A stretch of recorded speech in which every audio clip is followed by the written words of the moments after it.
Pambihira to mga aso na to. Delikado kayo sa mga kalsada, mga kakangkong, yung mga alaga ninyo.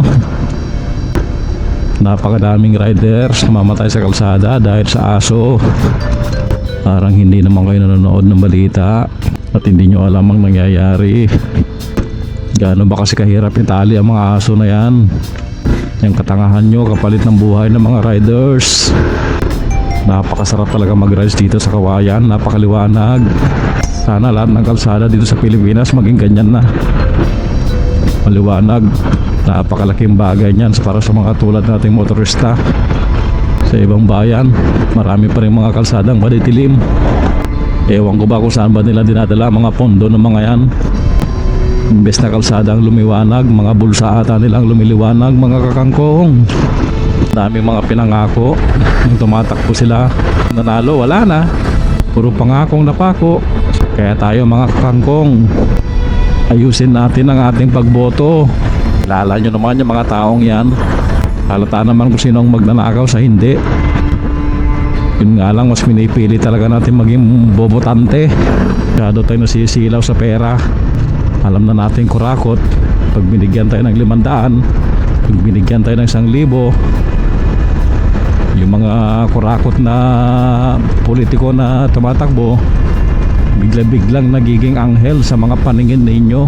Kaya ganito pa rin ang bansang Pilipinas. Mahirap pa rin. Kumbaga kasalanan din natin eh. Kasi obvious naman kung sino ang magnanakaw sa hindi. Pero pinipili pa rin natin yung mga magnanakaw. Simple lang naman ang konsepto. Pag may politikong nagbayad sa inyo para iboto sila, siguradong magnanakaw yan. Walang matinong politiko, walang matinong tumatakbo sa posisyon dito sa Pilipinas na magbabayad ng boto para lang iboto siya. Bobo na ngayong politikong tumatakbo, bobotante pa tayo. Talaga ang Pilipinas mahuhulog sa kawalan. Babagal lang usad. Imbes na umusad pa, parang paurong. Napag-iiwanan na tayo ng mga ibang bansa. Ang hirap kasi sa atin, wala tayong malasakit sa isa't isa. Kumbaga yung problema mo lang. Yung problema ko lang. Parang ganun lang eh. Wala tayong pakialam sa mga kapwa natin.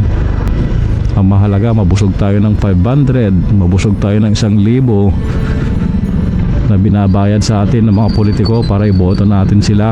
Kontento na tayo sa ganun. Binebenta natin sa murang halaga ang mga kinabukasan ng mga anak natin, mga magiging anak ng mga anak natin, mga magiging apo ng mga anak natin. Binenta na ninyo.